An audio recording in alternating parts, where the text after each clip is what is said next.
అందరికీ నమస్కారం అండి. నా పేరు మేకా వీరబాబు, కాకినాడ జిల్లా జగ్గంపేట నుండి ఏలేశ్వరం వెళ్ళే సర్వీస్ రోడ్లో, అసలే ఇరుగ్గా ఉన్నటువంటి సర్వీస్ రోడ్లో చాలాసార్లు అనేక మార్లు సర్వీస్ రోడ్డు సరిపోవటం లేదు, జగ్గంపేట వాహనాలు పెరిగే రద్దీగా ఉంటుందని చెప్పేసి మన ఎంబీబీ న్యూస్లో అనేక కథనాలు ప్రజల ముందు పెట్టడం జరిగింది.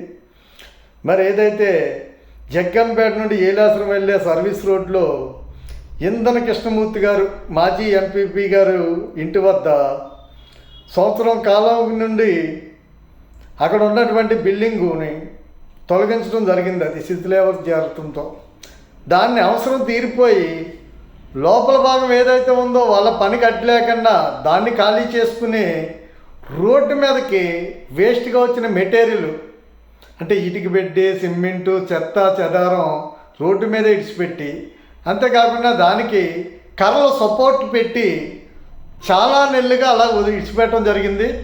అంటే లోపల వాళ్ళకి పనికి ఇబ్బంది లేకుండా పని జరిగిపోవడంతో ఆ బిల్డింగ్ కన్స్ట్రక్షన్ చేసుకున్నారు. కన్స్ట్రక్షన్ తర్వాత దాన్ని ఓపెనింగ్ కూడా చేసుకున్నారు. కానీ ఈ ప్రజలకు అసౌకర్యం కలిగించేటువంటి ఈ వేస్ట్ మెటీరియల్ ఏదైతే ఉందో దీన్ని తొలగించడం జరగలేదు. దీనివల్ల దూర ప్రాంతం నుంచి వచ్చిన ప్రజలు కానీ, లేకపోతే పక్కనే ఉన్నటువంటి విజయామృత స్కూళ్ళు కానీ, ఆ స్టూడెంట్ కానీ నిత్యం నిరంతరం మరి బిజీగా ఉన్నటువంటి రోడ్లోని ప్రజలు చాలా ఇబ్బంది పడుతున్నారు. మరి రాత్రి టైంలో అయితే కరెంట్ లేకపోతే అనేక ప్రమాదాలు కూడా జరుగుతున్నాయి, యాక్సిడెంట్లు జరుగుతున్నాయి.